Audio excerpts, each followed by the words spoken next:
So everybody is piling on top of Great Britain right now. Three different wars: the USA, the French, and the Spanish. The key about the Spanish war, though, is that Portugal and the Germans are involved.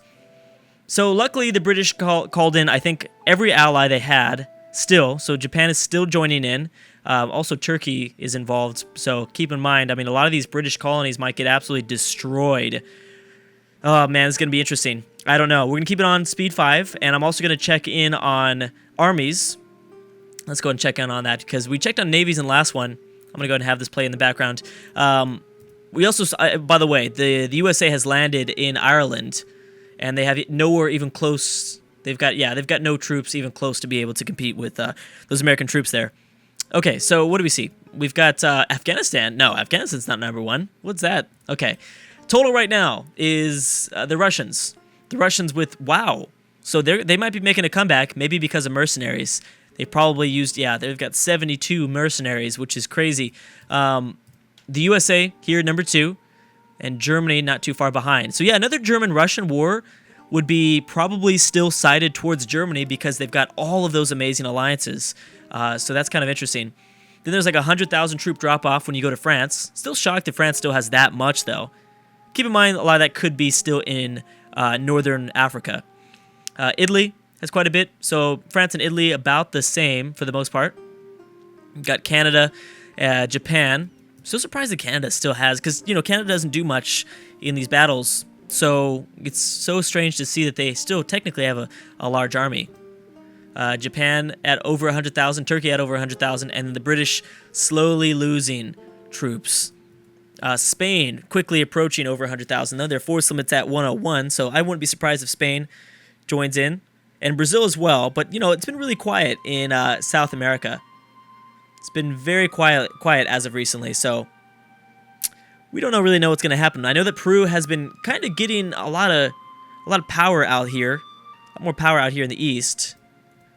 So it's definitely possible for Peru to continue. I mean, I know that they are also allied to Colombia, which they helped out. They helped out in an invasion of Panama. But keep in mind that attack on Panama was really saved because the British were also involved in a separate war against Panama. And they dropped off like a 69,000 men, there you go. So they really helped out. Because initially in that war, for some reason, Peru wasn't winning. And maybe it's because they weren't contributing that much. Maybe it was just Colombia mainly, and Colombia was getting dominated. I can't remember if Colombia was the war leader of that whole conflict. They could have been. One person that's still, significantly losing this is the French. And actually, you know what? We need to definitely keep in mind, especially since the USA has landed here, do the British still have the largest naval fleet in the world? They certainly have lost a few ships. And since the Germans and since the USA are all involved, since the Spanish are involved, we might see them lose a lot of ships here. And if they lose their naval dominance, then they're not going to be able to just, circumvate. Is that the word? Circumvate? Circumplate? Something. And circumcise the world. There you go. And they won't be able to just go around. Because remember, the British have colonies all around the world. So that really helps them go and defend all these different places. Ooh, interesting little battle here. So here's a few ships that could get taken out. Germany once again fighting. They've got a significant advantage. Boom. About 3 ships. They ended up retreating to the British Isles. Oh, Germany landed. All right, so Germany landed on through the English Channel. That's actually pretty surprising. I wasn't expecting that. And look at all these blockades. Holy crap. The Germans are surrounding Ireland, the North Sea here. Holy moly. All right, so I think that more than likely, the British have their forces either in North America. I don't think they're going to retain... I don't think they're going to be able to contain this naval dominance, although Portugal also has a big fleet. Again, Portugal doesn't really do much in terms of land war, but they do a lot when it comes to kind of naval support, because they still have a pretty large navy. So did the USA leave, or... Wait a second, they could cross the strait, right? Maybe they have no desire to cross the strait. Imagine if the USA takes like a territorial core on Ireland. There's no way that happens, but I'm just saying that would be really interesting if it were to. Looks like the USA is actually probably gearing up for a peace deal. USA, you gearing up for a peace deal, or what's going on? Maybe? Possibly. Hello. We're just going to sit here and wait. No, there's no way it's going to be a peace deal. I guess I'll have to slow it down just a little bit. I guess I'll slow it down for a little bit. There we go. Okay, speed 4 is probably not enough. Let's go to speed 3. I realize that there's a lot of people at war right now, so let's see. It's 2011. Oh, geez. Okay, so more people are at war now. Oh, these are just smaller nations actually in the subcontinent of India. Maybe so everyone's starting to kind of go a little bit crazy now that the British are. Wait, I'm thinking that they were in the subcontinent of India. Portugal here. Wait, has this stuff been occupied? One of them was Vendal. Is that in the north? Oh, there they are. Okay. Interesting. And you're fighting a war with who? A lot of minor nations. A lot of minor fights. Hey, these guys are in a trade league. That's interesting. In a trade league, just one province minors in a trade league. I don't know if those Indian countries are breaking out into war because of the lack of power that the British control now in that region. It doesn't. I mean, unless of course the British were guaranteeing independence and then they stopped. I don't see why that would be a thing. I don't see why that guess would be real. Oh, the USA moving to Scotland. All right. So, and there's a 50, boom, just 10,000 British troops gone like that. All right. So, big question is how much are the British going to lose? And how far will they drop below in terms of development? How far do they drop overall in terms of like the global powers? You know, I would say that we were just talking about how the British were a part of the top 4.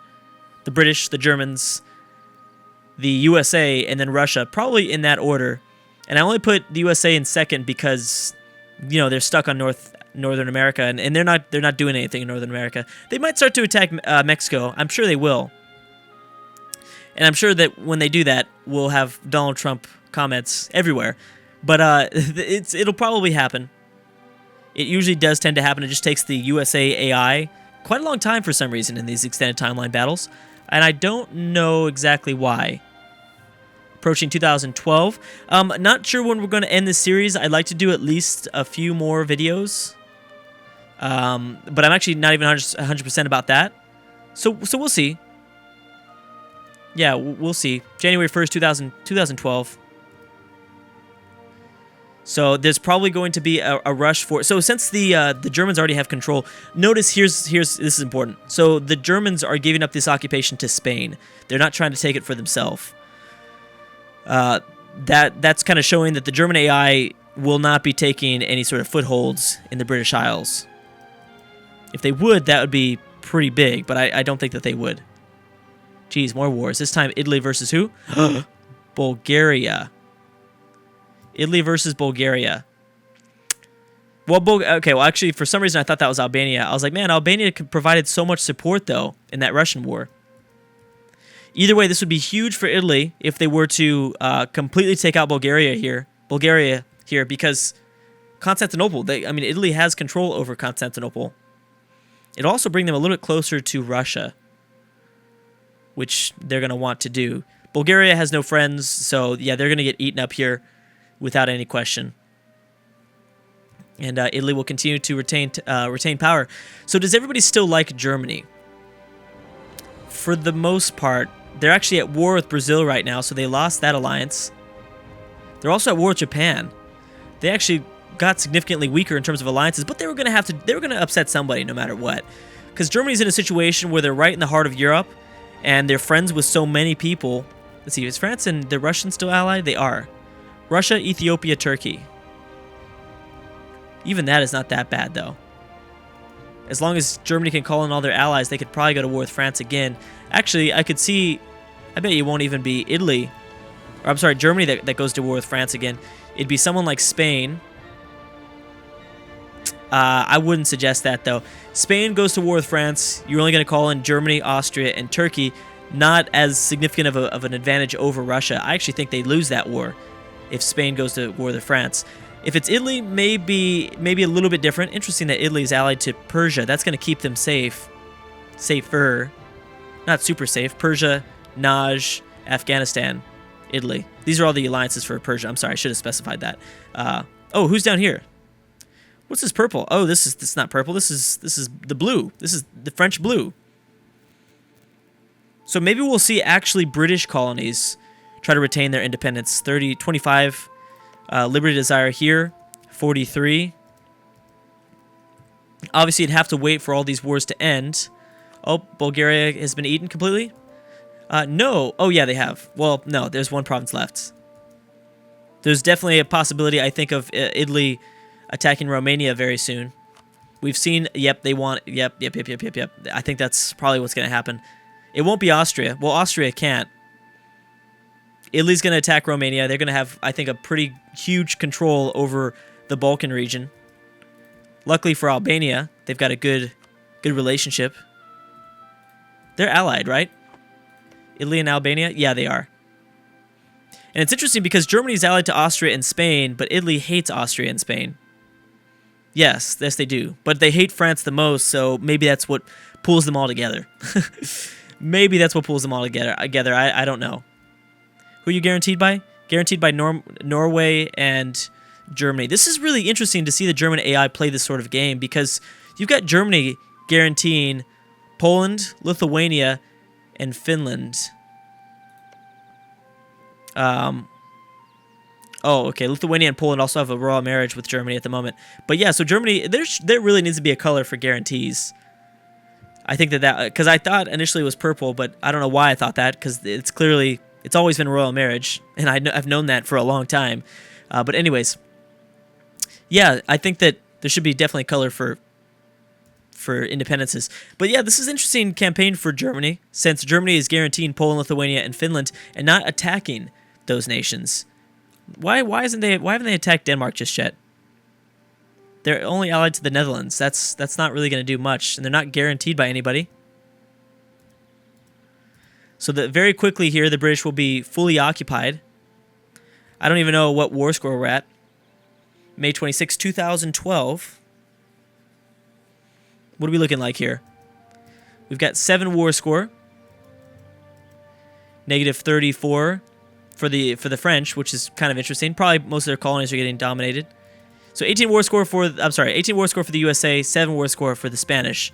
Then there's a small battle in India still waging. I am actually surprised that France still has such low war score. I don't know how they do. Yeah, I have no idea how they have such low war score. Also, the question that remains is who's technically winning Africa? Who's technically winning Africa?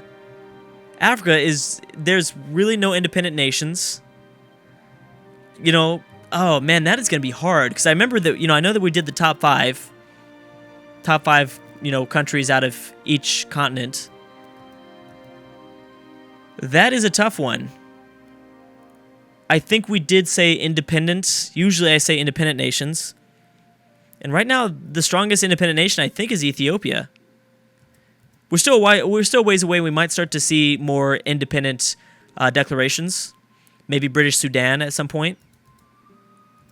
Maybe we could give it to Turkey if Turkey gets close enough to British Egypt. But I think that there's still a while from that. Yeah, I don't think they can do anything there. Let's try to go back up to speed 5 and see if we can maybe do anything a little bit faster. Negative 36, yeah, I don't understand that. I do not understand how... Wait, is Turkey getting dominated? No. Turkey's actually doing fine. Germany's actually going to start to pound away at some of the British colonies. I mean, France is already doing a pretty good job, and the French colonies, but now the Germans are going to get involved. Holy crap. Yeah, I don't understand how they have such low war score. I do not get that at all. More wars popping up. This time, Russia. Ooh.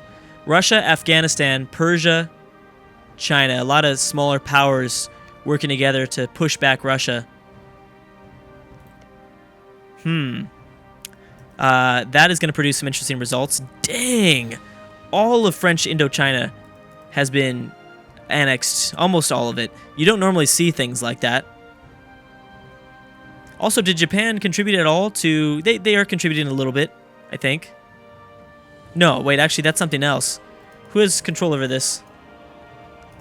Occupied by the USA. Oh, okay, I see. And outside of that, I don't think anything else is happening. There's a lot of islands controlled by the British, but none that are under occupation just yet. Yeah, none that are occupied just yet. USA at 20 war score. The Germans and the Spanish still only at 8. I don't understand that. I don't understand that either. I don't understand a lot of things, apparently, in this game. Still such low war score, and we should probably look at the casus belli. They're all... Well, the Spanish War, that's the difference. Spanish War is a nationalist war. So that's a big difference there. Yeah, so that's going to obviously be pretty huge in that sense. But anyways, guys, I'm going to stop a little bit early. Got a lot of stagnation. We'll come back when some peace deals have occurred. But anyways, guys, thanks so much for watching, and I will see you guys next time.